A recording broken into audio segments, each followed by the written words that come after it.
at ni Lola Seling. Mag-start po ako kay Lolo Koti. Yung tuwing mamimili si Lolo Koti sa Tayabas, dadating siya dito sa bahay na basa. Suot niya yung yung tsinelas niyang Doralite na dilaw. Ako naman na bilang bata noon, sip-sip, para may pasalubong pagbalik, isa-isa kong pinupunasan yung kanyang mga daliri bago niya isuot yung tsinelas niyang pang-uwi. At yun ay ang suot niya ay yung checkered ba ganyang short. Tapos ay yung brown niyang tsinelas. Tapos nakaputi siya laging damit. Tapos syempre hindi mawawala yung kanyang sombrero. Tapos pag nasa biyahe na, yun ay naka-shades. Talagang pwede yun. Tapos, nakakamiss si Lolo. Yung mga ganong formahan niya. Tapos pagbalik nga niya, may dala yung pasalubong. Pag hindi ako, ay prutas, ganon. Tapos, naalala ko nung ako yung magdidibo, sabi niya pupunta siya nun. Kaya lang, hindi na siya umabot. Yung tinuro pa niya kung saan siya uupo para kita daw ba niya yung mga bisita. Kaya nga lang ay wala, hindi na siya umabot. Saka pala ang naaalala ko sa lolo ay yung nagiging orasan ba siya ng mga kapitbahay niya. Kasi tuwing alas 3, yun ay magpipipi na ng damit. Edi rinig siya ng mga kapitbahay, ng mga Lola Dulce, sino pa ba to, sina Aling Yoli, basta yung mga kalapit niya. Gawa ng isang beses po, parang ako na kay na Lolo Bidal. Hindi ko alam kung bakit kami nandun ng lola ko eh. Yung narinig nila na nagpipi ang lolo. Bigla na lang umimik ang Lolo Bidal, sabi ay alas 3 na at naglalaban na ang matanda. Yung ganun ba, ginagawa siyang orasan ng matanda at ginagawa siyang orasan ng mga kapitbahay niya. At yun ay basta mag alas 3 ay naglalaba. Yan ang kasig baga ng lolos at palibasa ay siya ang malakas. E di, siya nga ang nang naglalaban ng mga damit nila.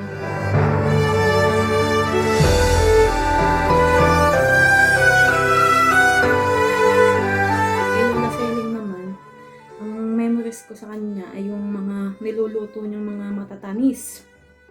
Maliit pa ako nun pero tanda ko pag ako pumupunta doon kasama ako ni Lolo. Laging may mga yung bang minatamis na yung mga saging na minatamis, tapos yung tawag dito, gulaman, yun.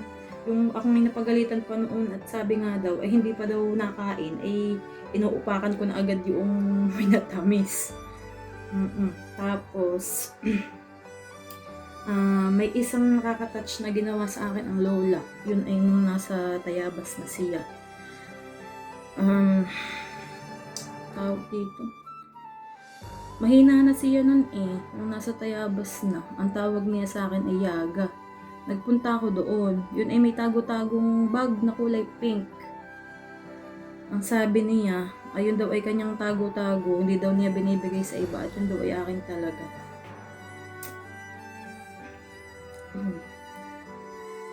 Nakakamiss yung dalawang matanda, kaya lang wala na. Yung sana may time pa tayo na makasama sila, kaya lang wala na talaga. Talagang lumilipas ang panahon at darating yung araw na magiging alaala na lang tayong lahat. Hello po. Merry Christmas sa ating lahat at Happy New Year. At yun, happy birthday na rin Tito Erwin. Ayan, ano daw po ba yung mga memories na hindi ko malilimutan kasama ang si Lolo Connie at ang ating Lola Seling. Napakarami po. Siguro yung experience ko kay Lolo na hindi ko malimutan, yung one time sasaka ng linang yung susunduin kanya ng bangka simula dun sa unang tawid ng ilog. Kasi hindi ka mapapagod talagang, as in kalakasan pa ng lolo yun eh. Yung tipong siya yung tutulak ng bangka kapag mababaw yung ilog o mababaw na yung tubig. Itutulak niya yun, hindi mo na kailangan bumaba kasi yun, malakas pa ang lolo nun eh. Kaya niya pang magtulak, malakas pa ang tuhod ang lolo yun. Hindi ko malimutan yun kasi nga pag malikot ka, naalala ko sabi ng lolo, huwag kang malikot kasi kapag yun tumawid itong bangka, yari ka sa akin, mapapalo ka niya. Yun, hindi ko malimutan yun. Tapos sa lola, yung recipe niya ng balinghoy na ano nga tawag dito? Kikiam, balinghoy na gawa sa kikiam. Kikiam na gawa sa balinghoy. Yun, hindi ko malimutan yun kasi sobrang tagal na hindi ko ulit siya natitikman. Napakatagal na nun. Nung huli kong natikman, yung recipe na yun ng lola. Siguro alam ko kayang gawin ng yun, Tito Sandro. Yun, sana matikman ko ulit yung recipe na yun. Kasi napaka-tagal na nung huli kong natikman. Hindi ko na maalala kung kailan ko uli siyang natikman. Tapos ano pa ba? Yung mga banding ng pinsan kapag tuwing sasaka. Isa pa yun sa hindi ko na malimutan. Napakarami ng mga kalokohan, ng mga pinagkagawa, mga kung ano-ano na kalokohan hanggang sa nakakagalitan na ng lolo at lola. Tipong mangangailam ka ng mga gamit, papakalman mo yung bangka. Tapos doon kasi ako natutong maglangoy sa linang. Marami akong natutunan during kapag sumasaka tuwing bakasyon, pulang pasok. Yan sila Ryan, yung mga pinsan sila Paulo, mga Kuya Nico, mga Kuya Mono, mga Kuya JJ. Basta napakaraming experience na hindi ko na maalala pati yung iba. Pero yun, isa siguro kami dun sa masiswerteng apo nakaranas ng andyan si Lolo Connie at ang Lola Seling. Punta naman tayo dun sa yung katangian ng lolo at lola na hindi ko malimutan. Siguro mag-stick na ako dun sa yung tipong pauwi ka na ng bayan galing Linang. Si lolo at si lola may nakaprepare na yun ng mga dadalhin mo nung kalakasan pa nila, yung mga saging, mga ganon, mga pabilin or mga papadala sa'yo pauwi ng bayan. Yung sana hanggat parang hindi ka na magkandadala sa dami ng mga pinapadala. Tapos yun hindi ka malimutan is yung meron silang sinusuksok sa bulsa mo o inaabot sa'yo na pera na sabi ni code pa yung kay lolo tsaka kay lola. Tapos sasabihin nila na pamasahe lang yun pero sobra yun sa pamasahe. Kasi nung jeep pa yung service nun papuntang Linang. Hindi pa siya kayang motorin or hindi pa siya kayang ng mga ibang sasakyan. Talagang jeep lang kapag galing kang Mauban. So yun yung mga hindi ko malimutan memories. Nandiyan pa si lolo at si lola. So swerte naming mga apo na nakaranas noon. Kaya yan, hanggang ngayon ay chine-cherish ko siya. Parang hindi na natin siya malilimutan. Kaya doon sa mga younger generations, yan, sana meron kayong nakuha na idea kung ano ba ugali meron or ano ba si Lolo Connie at si Lola Seling. At yun lang.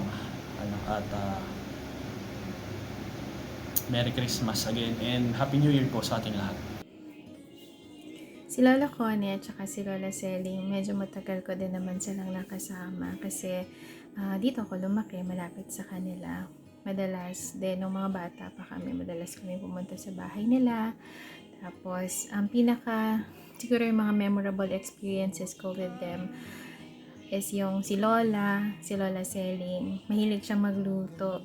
So, laging may merienda sa umaga, sa hapon. Gusto ko yung niya. Gusto ko yung banana cake ni Lola Selling. Tapos, si Lolo Cone, mangunguha kami ng marang ba yun? Tapos, dun sa may palaisdaan.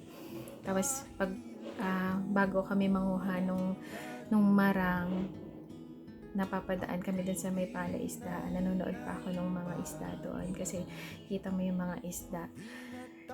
Then, gagawin ni Lola, ipiprito yon. Gusto ko din yon. Tapos, meron din kaming kinukuhang prutas dun sa may baba. Duhat ata yun. Yun. At saka sa kay Lolo Cone naman, yung memorable experience ko with Lolo Cone. Actually, madami. And before ako mag-record nitong video na to, I was trying to remember yung mga moments ko with them. And medyo nakakalungkot or nakakalungkot na I realized marami na palang memories na hindi ko na maalala. Kumbaga, siguro dahil tumatanda na din ako, nagpe-fade na yung mga memories pa ng mga bata ako. Nakasama sila. Kahit na alam ko talaga, madalas ko silang nakakasama din before. So si Lolo, ang gustong-gusto ko yung isasama niya ako, sasakay sa bangka. So sasakay kami sa bangka. Yun, punta kami sa bahay, papunta dun sa tulay. Yan. Tapos, ang galing mamangka ni Lolo. Kahit maliit, malaki yung tubig. Tapos, alam mo yung at peace ako pag si Lolo yung nandoon yung nagsasagwan. Kasi alam ko magaling si Lolo. Tapos, kahit na maliit yung tubig, hindi na ako pabababain, isusudlong nun yung bangka. Kahit sa lagas-lasan pa yan. Susudlong niya yun. Tsaka ang lakas ni Lolo nun. Naamputan ko si Lolo na matipunong pa. Na pag nakita mo, ang laking lalaki. Tapos talagang malaki yung katawan, diba? Nakakatuwa. Tapos, nung medyo tumatanda na siya, napansin ko medyo, humuhukot na yung likod niya, ganyan. Tapos sabi ko, ang laki na ng pinagbago ni Lolo. Kasi naabutin ko nga siya na malakas pa. Ayun. Si Lola tahimik lang din, matahimik lang sa bahay, pero yun nga, mahilig siya magluto. Tsaka binibigyan niya ako nung mayroon siyang lata, may mga biscuits, ganyan. Bibigyan niya ako bibigyan niya kami ng gano'n. Ayun. Tapos nung medyo malaki na ako, I think college na ako, another na hindi ko malilimutan with Lolo, I think nagsabi ako sa kanya na gusto ko ng sapatos. And, ayun, they are very generous enough na they will not say no. Talagang pag meron, sabihin, sige, bili ka. Ito pang bili. Ganun. They are both generous. Tsaka si Lolo at Lola, sila yung Lolo at Lola dito sa lugar natin, dito sa Liwayway o sa Busay, na kapag nakita yan ng ibang tao or ng kahit na sino, sila yung, hindi ko makakalimutan yung sinabi ng Kuya Pongkoy during week ng Lolo ko, na siya yung lolo, even si Lola din naman, sila yung Lolo at Lola ng lahat, parang if not everyone, ng madami dito sa amin, na Lolo at Lola ng lahat. And they have this reputation na kumbaga they are well respected. Yan, si Lola at Lola, kumbaga they have earned yung respect ng mga tao dito sa Liwayway or sa Busay. Kilalang kilala yan si Lolo at Lola. Ayun. Sobrang nakakamiss.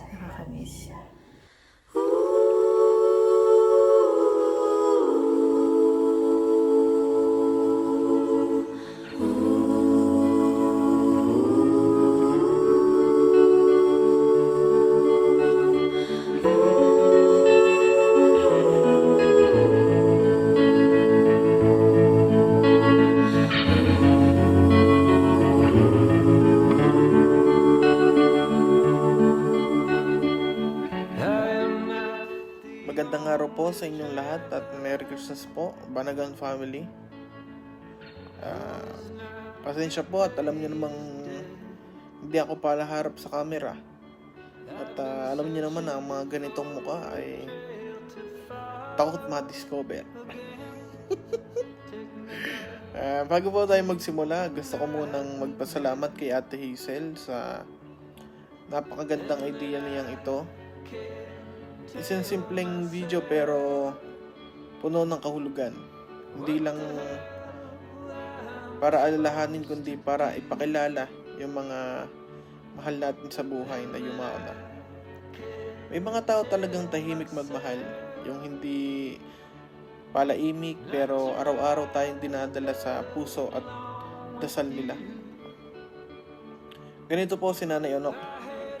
Sa bawat araw na lumipas, kahit hindi niya man tayo nakita o nakasama, anak man niya o kapatid niya, hindi niya tayo nalilimutan. Sa bawat kwento, sa bawat oras, lagi niya tayong binabanggit. May halong pangungulila pero mas lamang ang pagmamahal. Bilang kapatid, dala niya ang alaala ng pagkabata, mga panahong nagkakasama pa sila, nagtatawanan at nangangarap para sa isa't isa. Ika nga ni Nanay Onok, hindi ako magiging masaya kung ang mga kapatid ko ay nagdurusa. Isang simpleng pangungusap pero doon makikita natin kung gaano kalalim ang puso niya. Isang puso na mas inuuna ang kapakanan ng iba bago ang sarili niyang kaligayahan.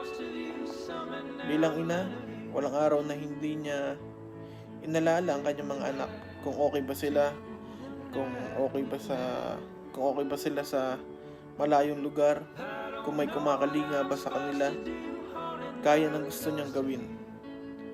Maaring hindi niya ito palaging sinasabi pero sa puso niya, kayo ang dahilan kung bakit siya nananatiling matatag. Kahit sa katahimikan, kahit sa pagod, ang pagmamahal niya bilang kapatid at bilang ina ay hindi kailanman malilimutan. Isa siyang mapagmahal na ina, lola, maalaga, mainhin at laging inuuna ang iba bago ang sarili. Hindi mawawala ang mga alaala ng mga luto mo, nanay. Yung mga pagkaing parang may kasamang yakap sa bawat subo. At syempre yung hilig mo sa tiyangge, yung mga ukay doon. Doon mo kami tinuruan, hindi lang kung paano tumawad, kundi kung paano pahalagahan ang bawat piso at ang bawat biyayang meron tayo. Sa loob ng maraming taon na nagkasama tayo, napakarami pong naibigay sa akin ni Nanay Onok.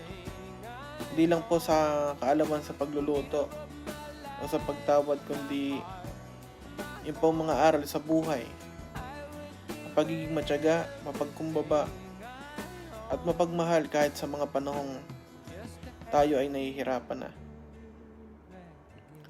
Isa sa mga alaala na hindi ko malilimutan ay kung paano niya ako ipagtanggol ng mga panahong ako'y pasaway pa.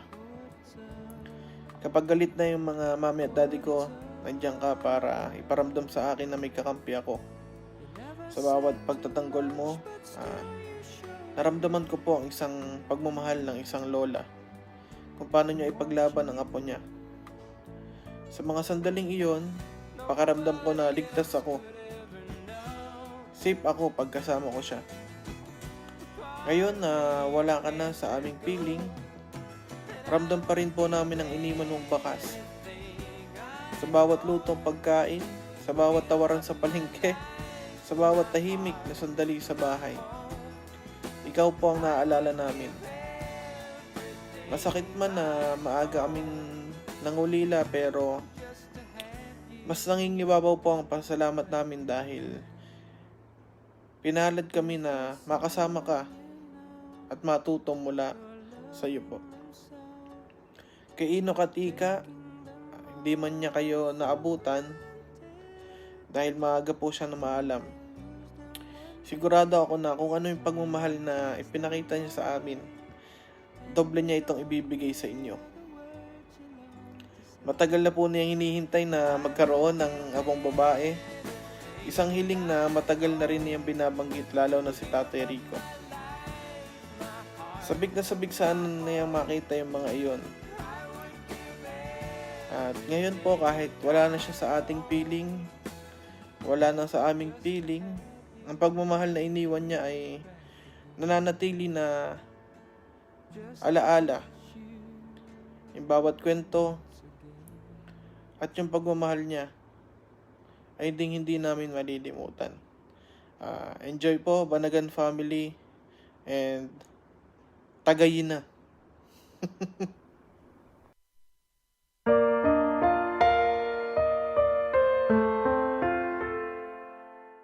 Ayan, hello po.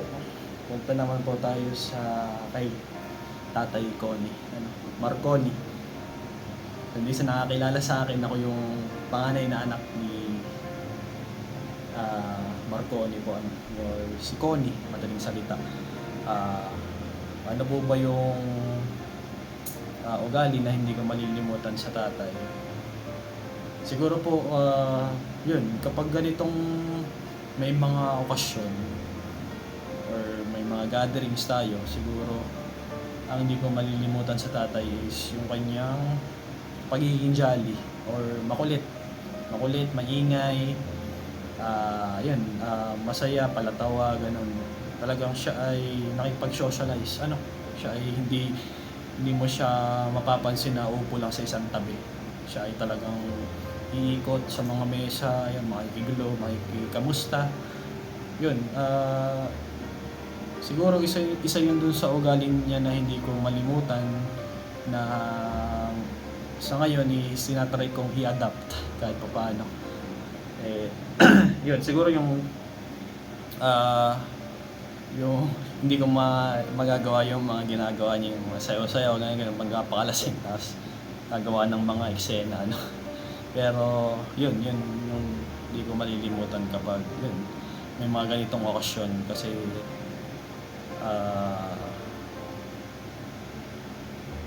yun, parang nawalan tayo ng isang makulit at yun, dancer, may salita, or yun, isang maingay kapag may ganitong mga okasyon. Siguro, tapos isa pa siguro yung hindi ko rin malilimutan sa ugali ng tatay is yung hindi siya madamot. Kung ano yung kaya niyang ibigay, yun, ibibigay niya. Kapag nilapitan mo siya, kung ano yung kaya niyang ibigay, gagawin niya ng paraan para lang